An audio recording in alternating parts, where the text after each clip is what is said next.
E aí, gente, tudo bem? Rapaziada, tivemos 2 jogões hoje pela Champions que eu acompanhei. A gente teve mais, mas hoje eu vou falar de Sport e Bodo Glimt e vou falar de Manchester City, Real Madrid, 2 jogões. E vou começar, rapaziada, brevemente aqui passando pelo Sport e Bodo Glimt. Eu peguei pra assistir e falei, Bodo Glimt tá sendo uma sensação, vou assistir os caras jogar. Eu peguei o único jogo que eles não jogaram merda nenhuma. Gente, nessa partida eu gostaria de destacar alguns nomes do Sporting, porque o Sporting fez gols com Gonçalo Inácio, Pedro Gonçalves, o Soares, não aquele, o outro Soares do Sporting, Max Araújo e Rafael Ferreira. Eu gostaria de destacar para vocês, o elenco do Sporting não é badalado. Se vocês forem pegar aqui, o Gonçalo Inácio, ele é um jogador mais conhecido por conta da seleção portuguesa. O Francisco Trincão é mais conhecido por conta da seleção portuguesa, mas de resto, o Catão é mais conhecido, o Hiltmann é mais conhecido, o Morita.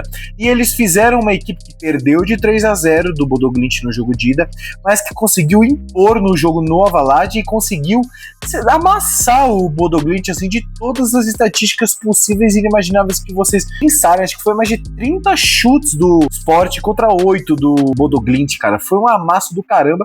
Um cara que eu poderia destacar do Bodo Glimt é o Evian. A maioria são noruegueses, né? Eles estão à base da seleção da Noruega, inclusive. Um time muito bom, para falar a verdade. O jogo que eu peguei não foi um jogo extremamente positivo pro Bodo Glimt, foi um jogo muito negativo. Tomaram 5 gols, mas na minha opinião, o Bodo Glimt é uma equipe que só tende a evoluir aí. Era a sensação dessa temporada. O Bodo Glimt tava para ser essa equipe, ganhou de times muito importantes, fez bastante gol, só tava jogando na Champions League por conta, né, do calendário lá ser diferente do campeonato norueguês, mas eles foram engolidos pelo Sporting, essa é uma verdade. Gostaria de destacar Francisco Trincão, jogador muito bom, deu assistência hoje, jogou muito bem, ele tomou todas as ações do meio de campo. Se vocês vissem o jogo, ele estava na direita, estava na esquerda, estava cruzando, estava finalizando, estava chegando no meio para chutar. O passo que ele estava no meio, ele já estava dando passe e já estava se deslocando para o lugar que ele deu passe. Ele é um jogador de muita triangulação, muita movimentação. Ele é um baita cara.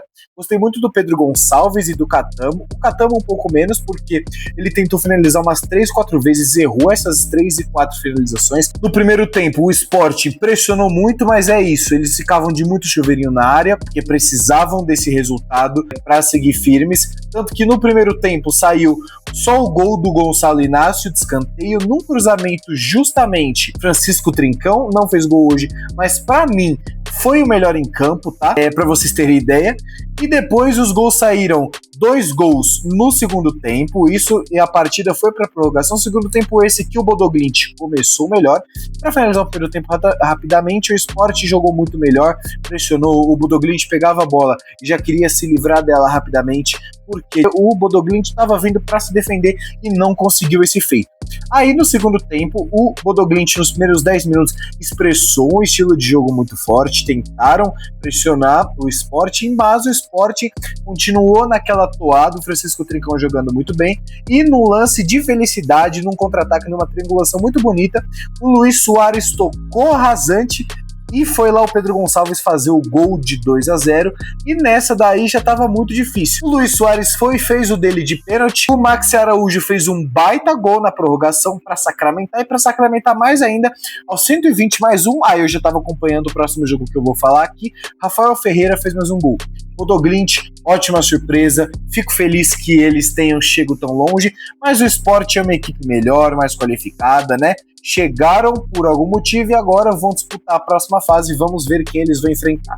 E agora, gente, vamos falar do Real Madrid. Rapaziada, Real Madrid esse que entrou numa formação de 4-3-3 com Courtois, Alexander-Arnold, Rudiger Huijsen, Francisco Garcia, Pinar, jogador da base, Tchouaméni, Valverde, Arda Güler, Brahim Dias e Vinícius Júnior. O Arbeloa, ele foi inteligente porque no início do jogo e no jogo em si, se baseou em contra-ataques. Porque se vocês forem ver as estatísticas do jogo, não foi algo impressionante, muito maior, porque o Real Madrid conseguia ficar bem com a bola, prender ela. Nos primeiros minutos, o Manchester City expressou um pouco mais de jogo, o Real Madrid teve mais chutes a gol, o Manchester City não jogou melhor que o Real Madrid, ou seja, isso diz muito sobre o time aqui nessa fase. O Bernardo Silva foi expulso muito cedo, porque o jogador do Real Madrid foi chutar, não me lembro quem era agora, e ele fez o movimento com o braço para tirar a bola, e esse movimento foi considerado faltoso, ele foi expulso, e o Vinícius Júnior foi para a bola, finalizou, gol do Real Madrid. Vinícius Júnior hoje que nós vamos comentar melhor, o segundo tempo dele foi muito bom, só que no primeiro tempo ele errou muitas chances, pelo menos 2 chances claras de gol do Real Madrid. O Real Madrid teve 16 chutes, 8 a gol, mas o Vinícius Júnior perdeu muita chance. Hoje teve muitos gols anulados, um gol anulado do Doku, um gol anulado do Vinícius Júnior, e no primeiro tempo o Haaland foi, o Doku acabou com o jogo, tá? Se eu pudesse destacar um ponto positivo do Manchester City, Doku, Jeremy Doku, fiquem de olho nele na Premier League, ele é muito bom jogador, cara, muito bom mesmo. Ele quebra as linhas, tem sempre que ficar 2 na marcação contra ele, porque senão não pega o cara, ele é muito bom de bola, e ele cruzou a bola, desviou no Alexander-Arnold, o Haaland foi e empurrou pro gol. No primeiro tempo foi basicamente isso, 1-1, Vinícius Júnior jogando bem, mas errando gols muito fáceis, o Haaland bem escondido, mas finalmente desencantou contra o Real Madrid, Bernardo Silva expulso, Manchester City, e junto com o Guardiola tendo que pegar uma posição de, nossa, estamos aqui com 1 a menos, o que vamos fazer? E no segundo tempo foi basicamente Manchester City tentando jogar, e o Real Madrid conseguindo conduzir muito bem. Teve gol impedido do Manchester City? Sim, teve, mas o Real Madrid conseguiu tocar muito bem a bola. O Valverde por muitas vezes vai para frente para tentar fazer essa triangulação, o Tchouaméni serve muito como primeiro volante, e o Valverde vai pra frente. Ele fez 3 gols no jogo contra o Manchester City, fez gol no fim de semana, então ele estava muito bem. Hoje ele fez um gol, porém anulado, então Valverde, um dos pontos importantes para mim. Valverde jogou bem, mas para mim o destaque, novamente falando, Vini Júnior faz mais um gol, só que a pontaria dele tá muito mal. A pontaria dele tava ruim ao ponto dele errar pelo menos mais 2 ou 3 gols, dele chegar em cara do gol e ser desarmado. Pelo Kuzanov, esse que jogou muito bem, ele é de Uzbequistão, se eu não me engano, muito bom zagueiro. Ele tinha falhado no primeiro jogo dele pelo City, mas pelo jeito tem tido uma crescente. Mbappé entrou para finalizar aqui, jogou bem, conseguiu bastante passe ali, ele finalizou a gol ali, uma finalização bonita. Se entra, eu desligo a TV, porque aí acabou ali. E no fim do jogo, o Vinícius Júnior teve um gol anulado, e num baita cruzamento o Vinícius Júnior pega de esquerda, desvia do Donnarumma, inclusive Donnarumma esse que quis, eu não sei se era porque estavam vindo projetos ferventes para cima do nosso querido Vini Júnior, não sei o que aconteceu, mas o Donnarumma chegou, quis arrumar briga com o Vini, eu espero que seja por isso, porque olha, Vinícius Júnior não pode comemorar, ele tem que chegar e falar desculpa pelo gol, porque puta merda, hein, meu querido Donnarumma. Mas enfim, no mais, Vini Júnior 2 gols para a Copa do Mundo, isso é muito importante, ele tem que continuar decidindo. Uma informação da TNT muito impressionante é, nos últimos 10 anos, não tem jogador que tenha dado mais gol ou assistência no mata-mata que Vinícius Júnior. E aí a gente vê que pelo Real Madrid ele é uma coisa, pela seleção brasileira ele é outra completamente diferente, e isso me assusta para saber se ele vai ser esse Vinícius Júnior do Real Madrid na Copa do Mundo, e é isso que a gente tem que analisar. Mas no mais é isso, tivemos outros resultados, o Chelsea tomando outra peia para o Paris Saint-Germain, o Arsenal triunfando para cima do Bayer Leverkusen, e amanhã teremos outros jogos, teremos mais análise aqui, Barcelona contra Newcastle amanhã, teremos Liverpool contra Galatasaray, Bayern de Munique contra Atalanta, vai ser um jogo até desinteressante, né?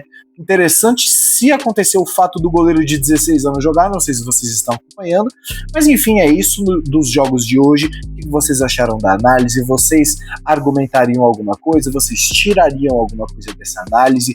Vocês acrescentariam algo sobre o jogo de algum jogador do City ou do nosso queridíssimo Real Madrid? Só para destacar, Courtois saiu, mas era só uma dorzinha muscular, então tudo bem, Lunin jogou bem, né? O Real Madrid tem o extraordinário fato de ter Courtois e Lunin no time, 2 excelentes goleiros, isso é uma beleza. Mas é isso no mais, rapaziada, obrigado para quem acompanhou até aqui, espero que vocês tenham gostado da análise. Se eu esqueci de alguma coisa, não esqueça de deixar aqui nos comentários, se inscrever no canal, deixar o like para vocês, muito obrigado por tudo, beijão para todo mundo, grande abraço, boa semana para geral, e é isso, segundo vídeo do dia, espero que vocês acompanhem aqui comigo. Tamo junto, rapaziada. E amanhã sai mais pós-jogos de Champions League. Valeu!